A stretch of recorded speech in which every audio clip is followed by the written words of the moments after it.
የአማራ ፋኖ ብሔራዊ ንቅናቄ ምስረታን አስመልክቶ የተሰጠ መግለጫ ጥር 9 ቀን 2018 ዓመተ ምህረት እነሆ ዛሬ ጥር 9 ቀን 2018 ዓመተ ምህረት ኢትዮጵያንና ቀጠናውን የሚያተራምሰው የብልጽግና ቡድን እስትንፋስ የሚፈልቅበትን ሸለቆ የሚዘጋ ታሪካዊ ውሳኔ ወስነናል። ጓዶቻችን ለከፈሉት መስዋዕትነት የሚመጥን ተልኮን መከወን ግዴታችን የሆነ እኛ የአማራ ፋኖ አደረጃጀቶች፣ አመራሮች የአብይ አህመድ የስልጣን ዕድሜ የሚበቅልበትን ንቃቃት በፍጹም ወንድማማችነት እና አንድነት ደፍነነዋል።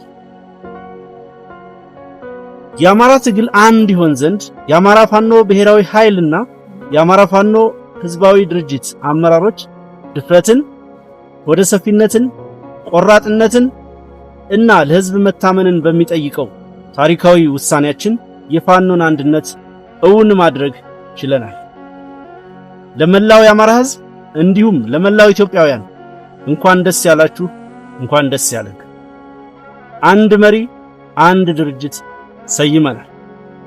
አሁን ወደ ስትራቴጂካዊ ግባችን የሚወስደን ምዕራፍ ወለል ብሎ ተከፍቷል። ሜዳውም ፈረሱም በእጃችን ሆኗል።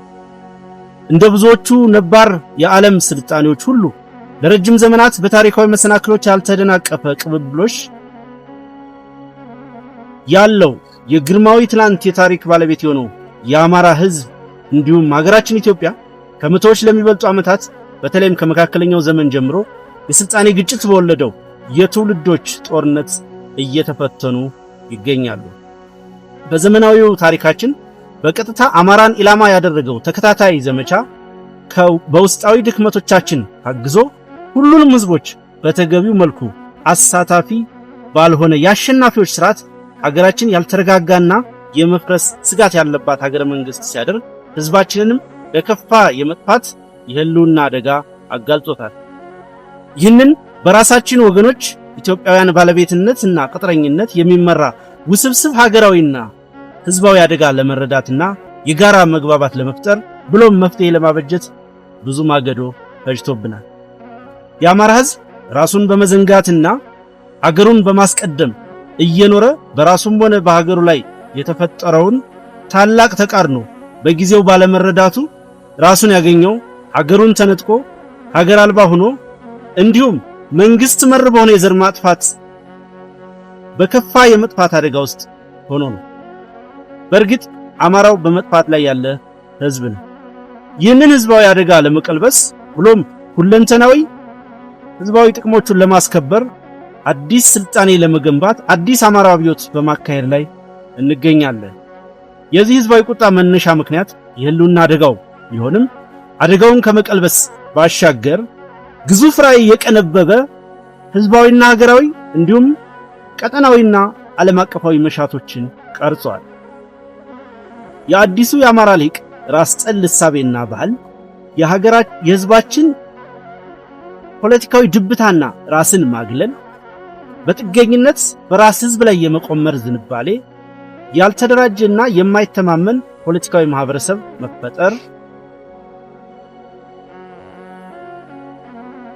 በጠላት ፍላጎት ልክ የተቀረጹ መጥፎ ኤሊቶች የስልጣን ወንበር ይዘው አማራን እንዳይደራጅ መከልከል ወይም መከላከል እንደ ህዝብ የመጥፋትን ስጋት ላስከተለ የህልውና አደጋ አጋልጠውናል። ይህንን የገጠመንን እንደ ህዝብ የመጥፋት አደጋ ለመቀልበስ ስንነሳ ብሎም ለብዙ አስርት ዓመታት ያጣነውን በራስ ሐሳብ መደራጀት ማስመለስ ተከትሎ ከመጥፋት ለመዳን የሚያስችለንን ትግል ማድረግ ችለናል። ትግሉም ስደተኛውን ፖለቲካችንን ህዝባዊ በሆነ እሳቤና አደረጃጀት መሬት ላይ በመትከሉም ሊጸና ችሏል። እንደ ማህበረሰብ ያጋጠመን ውስጣዊ የመበስበስ አደጋ ትግሉ በተፈለገው ፍጥነት እንዳያድግና ወደ ስትራቴጂካዊ አሸናፊነት እንዳያመራ በእጅጉ ፈትነውናል። ጠላቶቻችን በየጊዜው የተቃርኖ ቅኝትን ወደ ውስጥ በማስረግ ብሔራዊ አንድነታችንን ፈትነውታል። ይሁንና አዲሱ ትውልድ በፍጹም ብሔራዊ ቁጭት በመነሳት ይህንን ፈተና በጀግንነት ተጋፍጦታል። አሸንፏል። በዚህም ከውድቀት የሚነሳበትንና ከልዩነት ግርዶሽ ወደ ብሔራዊ አንድነት በመሻገር ህዝባዊ አሸናፊነት የሚያረጋግጥበትን ብሔራዊ ንቃት ተጠቅሞ የአደረጃጀት አንድነትን በትግል ለማሳካት ችሏል። ባለፉት ጊዜያት ባልተማከለ አደረጃጀት በቁርጠኝነት በተከፈለው የህይወት መስዋዕትነት የተገኙ ድሎች የአገዛዙን የስልጣን ምንጭ የሆነውን የመከላከያ ሰራዊት በማፈራረስ አገዛዙን ተራ የ4 ኪሎ ሸማቂ እንዲሆን አድርገነዋል። ትግሉ ያልተማከለ አደረጃጀት ስልትን መጠቀሙ ተለዋዋጭ እና ለአገዛዙ እንዳይመች በማድረግ በአጭር ጊዜ አገዛዙን በማያንሰራራበት ደረጃ ማዳከም ተችሏል።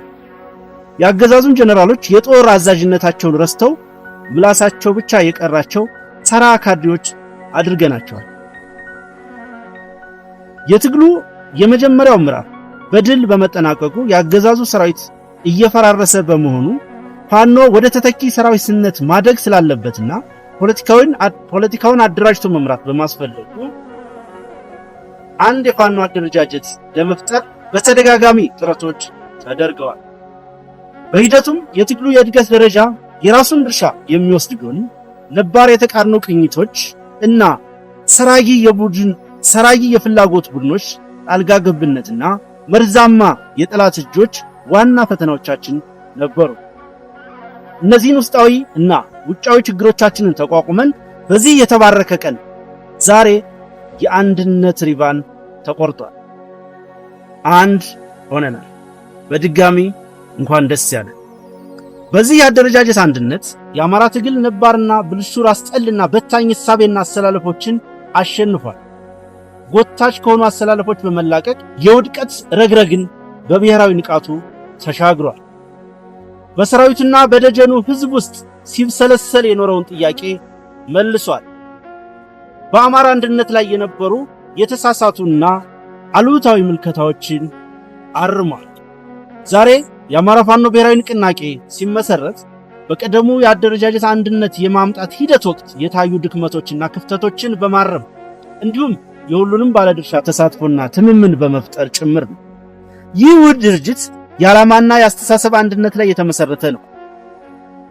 በዚህም ድርጅታችን የሚመራበት ርዕዮተ ዓለም የአማራ ብሔርተኝነት ሲሆን ይህም የወቅቱን የህልውና ትግል ከማሸነፍ ጀምሮ በዘላቂነት የህዝቡን ህልውና እንዲሁም ማንነቱን በማረጋገጥ መብትና ጥቅሞቹን ለማስከበር የምንታገልበት የአስተሳሰብ ቅኝት ይሆናል። የአማራ ብሔርተኝነት በራስ በቅነት ሁለንተናዊ ውስጣዊ አቅምን በመገንባት በሀገራዊ ዲሞክራሲያዊ አንድነት ማዕቀፍ ውስጥ የህዝባችንን ህልውና በማረጋገጥ መብትና ጥቅሞቹን በማስጠበቅ የሌሎች ኢትዮጵያውያን የቡድንና የግለሰብ መብቶች የሚከበርበት ስርዓት በማንበር በፍትሃዊና ሰላማዊ አብሮነት የሀገር ቀጣይነት ለማረጋገጥ የሚተጋ ነው። በርካታ ቀናትን በወሰደ ጥልቅ ፖለቲካዊ ውይይቶች ቅንነትና ወንድማማችነትን ያስቀደመው የድርጅታችን ምስረታ ሂደት በርካታ ምዕራፎችን ያለፈ ነው። የመግባቢያ ቃል ኪዳን ሰነድን በመፈራረም የተጀመረው ሂደት የድርጅቱን የመመስረቻ ሰነድ ህገ ደንብ በማጽደቅና ከፍተኛ አመራሩን በመሰየም በስኬት ተጠናቋል። በዚህም መሰረት አርበኛ ዘመነ ካሴ የአማራ ፋኖ ብሔራዊ ንቅናቄ ሊቀመንበር፣ አርበኛ መከታው ማሞ ተቀዳሚ ምክትል ሊቀመንበር፣ አርበኛ ሀብቴ ወልዴ ምክትል ሊቀመንበር ለወታደራዊ ጉዳዮች፣ አርበኛ ሄኖክ አዲሴ ምክትል ሊቀመንበር ለፖለቲካዊ ጉዳዮች በማድረግ ሰይሟል። እንዲሁም የአማራ ፋኖ ብሔራዊ ንቅናቄ ከታች ለተዘረዘሩት መምሪያዎች አመራሮችን መድቧል።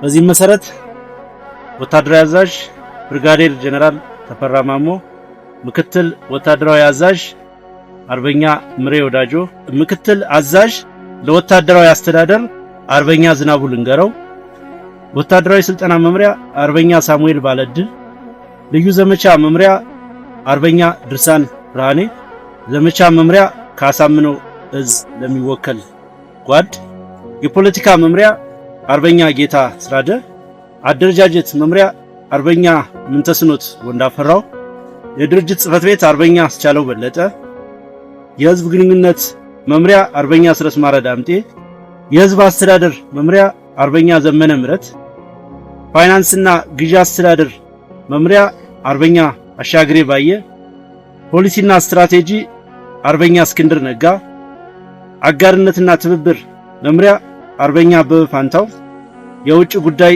መምሪያ እንዲሁ ከአሳምነው እዝ ለሚወከል አባል ምደባ ሰጥቷል። በዚህ ታሪካዊ ዕለት የአማራ ፋኖ ብሔራዊ ንቅናቄ ቀጣዮቹን ቁልፍ መልእክቶች ያቀርባል። አንደኛ፣ መልእክት ለድርጅታችን ሰራዊት። ከፍተኛ መስዋዕትነት እየከፈልክበት ያለው ትግል ፍሬ እንዲያፈራና የተሟላ አሸናፊነት እንዲረጋገጥ የአደረጃጀት አንድነት የግድ እንደሆነ በተደጋጋሚ የተነሳው ሐሳብ ተገቢውን መልስ አግኝቶ የፋኖ አንድነት ተበስሯል። ይህ ትልቅ የምስራች የሚያስገኘውን ተጨማሪ አቅም በመጠቀም በጽናትና በቁርጠኝነት ትግሉን እንድትቀጥል ጥሪ እናቀርባለን። በትግል ሂደት አዲሱ ትውልድ በብሔራዊ ቁጭትና ንቃት ያገኘውን ያስተሳሰብ አቅም በመጠቀም ውስጣዊ ትግል የሚፈልጉ ነባር እክሎችን በዲሞክራሲያዊ መንገድ መታገል እንዲቀጥል እያሳሰብን የድርጅቱን ውህደት ተከትሎ ለሚመጡ የመዋቅርና የአሰራር ማሻሻያዎች ተገቢውን ምቹ ሁኔታ በመፍጠር በቅንነት መተባበር አስፈላጊ እንደሆነ እንገልጻለን። በተጨማሪም በየደረጃው ያለው መዋቅር ለቀጣይ ግዳጆች የሚያስፈልገው ወትሮ ዝግጁነት እንዲያረጋግጥ በጥብቅ እናሳስባለን። ሁለተኛ፣ መልእክት ለመላው ህዝባችን። የትግሉ ደጀን የሆነው ህዝባችን በመድረኮች ሲያቀርብ ለነበረው የአንድነት ጥያቄ ምላሽ ማግኘቱ በድጋሚ ያበሰርን፣ እስካሁን ትግሉን በባለቤትነት በመውሰድ በትዕግስት የድርሻውን ኃላፊነት ወስዶ የፈጸመውን ትልቅ ብሔራዊ ጀብድ የአንድነት ጉልበት ተጠቅሞ እንደ አካባቢው ነባራዊ ሁኔታ አደረጃጀቶችን በመፍጠር ትግሉን አጠናክሮ እንዲቀጥል እናሳስባለን። ሶስተኛ፣ መልእክት ለአማራ ዲያስፖራ። በተለያዩ የዓለም ክፍል የሚገኘው የአማራ ዲያስፖራ በትግሉ የመጀመሪያ ወቅት ሲያደርገው የነበረውን የነቃ ተሳትፎ በሂደት በተፈጠሩ የአመለካከት መዛነፎችና ጣልቃ ገብነቶች በተለይም የአደረጃጀት አንድነት ባለመምጣቱ ምክንያት በነበረው ግለት አለመቀጠሉና አቅሙን ተጠቅሞ ትግሉን በሚገባው መልክ ማገዝ አለመቻሉን አስተውለናል። ሆኖም ሰራዊቱ፣ ህዝቡና አብዛኛው ዲያስፖራው በጉጉት ሲጠብቀው የቆየው የፋኖ አንድነት ተጠናቆ ውህድ ድርጅት ለመመስረት በቅቷል። በዚህም እንኳን ደስ ያላችሁ እያል ለቀጣዩ የትግል ምዕራፍ ከናንተ የሚጠበቀውን ድጋፍ ለማድረግ እንዲያስችል በራስ ተነሳሽነት የአደረጃጀት አንድነት ከመፍጠር በተጨማሪም ትግሉን አስመልክቶ ከድርጅታችን የሚሰጡ አቅጣጫዎችንና መመሪያዎችን በቅንነት እንድትተገብሩ ከወዲሁ እናሳስባለን። አራተኛ፣ መልእክት በጸረ አገዛዝ የትግል መስመር ላሉ ብሔራዊ የትግል ኃይሎችና የማህበረሰብ ክፍል። ሀገራችን አሁን ባለችበት ነባራዊ ሁኔታ በይፋ የዘር ፍጅት ያልታወጀበትና የህልውና አደጋ ያላንዣበበበት ኢትዮጵያዊ ወገን አለ ብለን አናምንም። ሁሉም ህዝብ ህልውናው አደጋ ውስጥ ነው። ኢትዮጵያ የገደል ጠርዝ ላይ ናት። በመሆኑም የፋኖ ትግል ለአማራ ህዝብ ህልውና እና ለሌሎች ኢትዮጵያውያን ወገኖችም ጭምር ፖለቲካዊ መዳን ወሳኝ መፍትሄን ያዘለ ነው። የአማራ ድል ለጉራጌውም፣ ለትግሬውም፣ ለኦሮሞውም፣ ለጉምዙም፣ ለአፋሩም፣ ለሶማሌውም፣ ለወላይታውም፣ ለሲዳማውም፣ ለጋሞውም እና ለሌሎችም ህዝቦች ድል ነው። በመሆኑም ሁሉም የፖለቲካ ቡድንና ሊቃን በጋራ በመቆም ለጋራ ጣፋንታ መታገል ይኖርባቸዋል። የዳር ተመልካች መሆን ለወረፋ ጥቃትና ጥፋት ይዳርጋልና። አብይ የአፍሪካ ቀንድ ሹል ቀንድ ነው። ሁሉንም እየወጋ ሁሉንም እያደማ ነው። ሁሉንም የቀጠናው ህዝቦች ቤት በእጁም በእግሩም እየረበሸ ነው። ስለሆነም ዘራፊውን የአብይ አህመድ አገዛዝ ለማስወገድ ኢትዮጵያውያን ወገኖች ብቻ ሳይሆኑ የቀጠናው ኃይሎች መተባበር አለባቸው። ይህን አገዛዝ ለማስወገድና ቀጠናውን ለማረጋጋት የሚደረጉ ትብብሮች በሙሉ ትክክል ናቸው። የቀጠናው ህዝቦች እረፍትና ልማት ይሻሉ ይገባቸውማል። አረመኔው አገዛዝ የሚከተለው ከፋፍሎ የማጥቃት የማስጠቃት ስልት ጊዜያዊ የስልጣን እፎይታ የፈጠረለት ቢሆንም ይህንን በመገንዘብ በትብብር አገዛዙን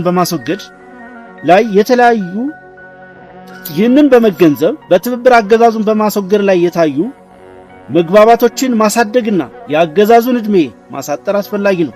ለዚህም የፋኖ አንድነት የፈጠረውን ተጨማሪ አቅምና እድል እንዲሁም በስካሁኑ ሂደት በጸረ አገዛዝ ትግሉ አስፈላጊነት ላይ የታዩ መግባባቶች በተሟላ ሁኔታ በማቀናጀት የዘር ማጥፋቱን ጦርነት ከመመከት ወደ ስትራቴጂካዊ ማጥቃት በመቀየር አገዛዙን ለማስወገድ እንድንሰራ ጥሪ እናቀርብላችኋለን። 5 መልእክት ለዓለም አቀፉ ማህበረሰብ። አብይ አህመድ መሩ የብልጽግና አገዛዝ ስልጣን ከያዘበት ጊዜ ጀምሮ ላሉት ወደ 8 ለሚጠጉ ዓመታት በህዝቦች ላይ ከፍተኛ እልቂት መፈጸሙ እንደሚታወቅ እሙን ነው። አገዛዙ ሀገሪቱን የማያባራ ጦርነት ውስጥ በማስገባት በሁሉም ክልሎች ከፍተኛ የሰብአዊ ውድመት፣ ኢኮኖሚያዊ ድቀትና ማህበራዊ ቀውስን አስከትሏል። ይህ አገዛዝ ጸረ ህዝብ በመሆኑ ከችግሩ የማይታከም ከስህተቱ የማይማርና አንዳች ተአማኒነት ያልታየበት ነው። የአገዛዙ የጦረኝነት ባህሪ ከኢትዮጵያ ውስጣዊ ችግር አልፎ ቀጠናዊ ሰላምና መረጋጋት ላይ ተጨባጭ አደጋ ከፈጠረ ውሎ አድሯል። አገዛዙ በአማራ ህዝብ ላይ ያወጀው የዘር ማጥፋት ጦርነትና የተከተለው የህልውና አደጋ ጦርነቱን ከመቀልበስ ውጭ ሌላ አማራጭ ባለመኖሩ ፋኖ በህዝባዊ የትግል መስመር አገዛዙን ላለፉት 30 ወራት እየታገለም ይገኛል። ከፋኖም በተጨማሪ ሌሎች ጸረ አገዛዝ ብሔራዊ ኃይሎች በዚህ ህዝባዊ የትግል መስመር ውስጥ የህዝባቸውን ሁሉና ለማረጋገጥ በትግል ላይ ይገኛሉ። ይህንን ህዝባዊ ሀገራዊ ብሎም ቀጠናዊ አደጋ ማስወገድ፣ የህዝብን ደህንነት ማረጋገጥ ብሎም ተራዛሚ ቀጠናዊ ጦርነቶችን ማስወገድ ዓለም አቀፉ ማህበረሰብ ትኩረት የሚሰጠው ጉዳይ እንደሆነ እናምናለን። ከዚህም በመነሳት ጸረ ህዝብና ጸረ ሰላም ለሆነው የብልጽግና ኃይል የሚደረገውን ድጋፍ በማቆም እንዲሁም አስፈላጊውን ጫና በማድረግ የአገዛዙን የጥፋት አቅም በማሳጣት እንድትተባበሩ ጥሪ እናቀርባለን። በተጨማሪም የፋኖንና የሌሎችን የጸረ አገዛዝ ትግል የሚያደርጉ ኃይሎችን ትብብር በተቻለው አቅም እንድትደግፉ ጥሪ እናቀርባለን። የእርዳታ ድርጅቶችም በጦርነቱ ለተጎዳው ህዝባችን አስፈላጊውን ሰብአዊ እርዳታ እንዲደርስለት የሚቻለው እንድታደርጉ ጥሪ እያቀረብን በእኛ በኩል አስፈላጊውን ትብብር ለማድረግ እንደምናደርግ ልናሳውቅ እንወዳለን። 6 መልእክት ለመለዮ ለባሹና ለሚሊሻ ኃይል። የአገዛዙ የስልጣን ምንጭ ህዝብ ሳይሆን የመለዮ ለባሾች ደም እንደሆነ ለእናንተ የተሰወረ አይደለም። አገዛዙ የስልጣን ዕድሜውን እስካራዘመለት ድረስ ለህይወታችሁ ደንታ የሌለው መሆኑም ከናንተ የተሰወረ አይደለም። የፋኖ ትግል ሁሉም ኢትዮጵያዊ ተከብሮ የሚኖርባት ሀገር መገንባት የናንተ መለዮ ለባሾች ደህንነትና ክብር ተጠብቆ ሀገራችሁን እንድታገለግሉ የምትከፍሉት የህይወት መስዋዕትነትም ትርጉም እንዲኖረው ማድረግ ነው።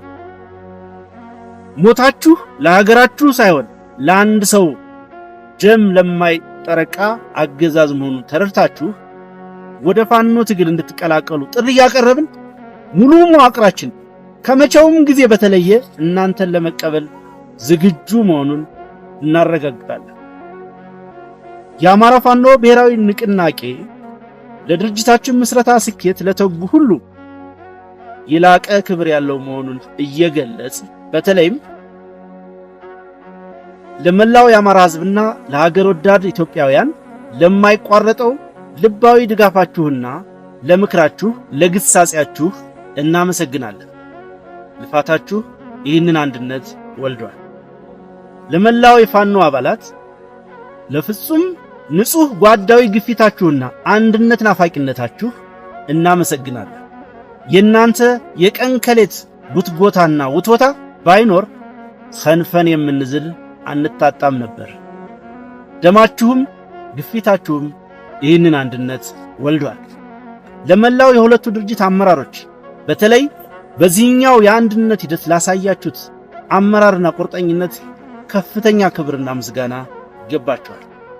በተለይም የአንድነት ሂደቱን ያሳለጣችሁ የሁለቱ ድርጅቶች የቴክኒካል ኮሚቴ አባላት እጅግ ታላቅ ክብር ይገባችኋል። ያሳያችሁት የአመራር ብቃት፣ ጥበብና መፍትሄ አፍላቂነት ልዩ ነበር።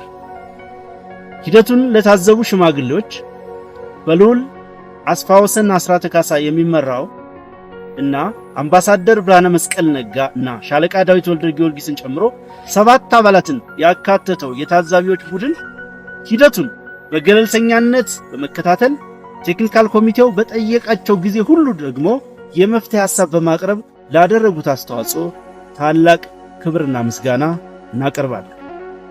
በመጨረሻም ድርጅቱን ለማዋለድ ከተከፈለው መስዋዕትነት ባልተናነሰ መልኩ ድርጅቱን በዘላቂነት ለማጽናት የሚገጥሙ ፈተናዎችን ለማሸነፍ ከላይ የተጠቀሳችሁ እና ሌሎች ባለድርሻ አካላት ገንቢ ሚና እንድትጫወቱ ታሪካዊ ጥሪያችንን እናቀርባለን። ጥር 9 ቀን 2018 ዓመተ ምህረት የአማራ ፋኖ ብሔራዊ ንቅናቄ የህዝብ ግንኙነት መምሪያ። ሌላው ከዚህ መግለጫ በኋላ የሚደረጉ ለህዝብ ይፋ የሚደረጉ የህዝብ ግንኙነት ጉዳዮችን አስመልክቶ የተዘጋጀ መርሃ ግብር ስላለ ሚዲያዎች እና መላው ህዝብ እንዲያውቀው በዛ መሰረት ነው ሂደቶች የሚከናወኑት። በመሆኑም ዛሬ ጥር 9 ቀን 2018 ዓመተ ምህረት እንዲህ መግለጫ ለህዝብ ከተሰራጨ በኋላ በነገው ዕለት ከዚህ በፊት ትግሉን እዚህ ያደረሱ የእዝ ከፍተኛ አመራሮች ነገ በዝርዝር ይፋ እናደርጋለን። እንዲሁም የአዲሱ ድርጅት ከፍተኛ አመራሮች እንኳን ደስ አላችሁ መልእክትና ስለ ድርጅቱ መስረት አስመልክቶ የሚሰጡት ማብራሪያ ይኖራል። ለዚህ የህዝብ ግንኙነቱ መምሪያው ሁኔታዎችን ያመቻቻል ማለት ነው። ከዛ በኋላ በሚኖሩት ጊዜያት ደግሞ ይህንን ሂደት በገለልተኛነት ሲከታተሉ የቆዩ ታዛቢ ሽማግሌዎችና የቴክኒካል ኮሚቴ አባላቱ ስለ ድርጅቱ መስረታ ሂደቱ ለህዝብ ይፋ ያደርጋሉ። በሚቀጥሉት ቀናት በውጭ ለሚገኙ ሚዲያዎች፣ ለኤምባሲዎችና ሌሎች ለሚመለከታቸው አካላት የድርጅቱ የሚመለከታቸው የመምሪያ ኃላፊዎች ማብራሪያ ያቀርባሉ ማለት ነው። እጅግ በጣም አመሰግናለሁ።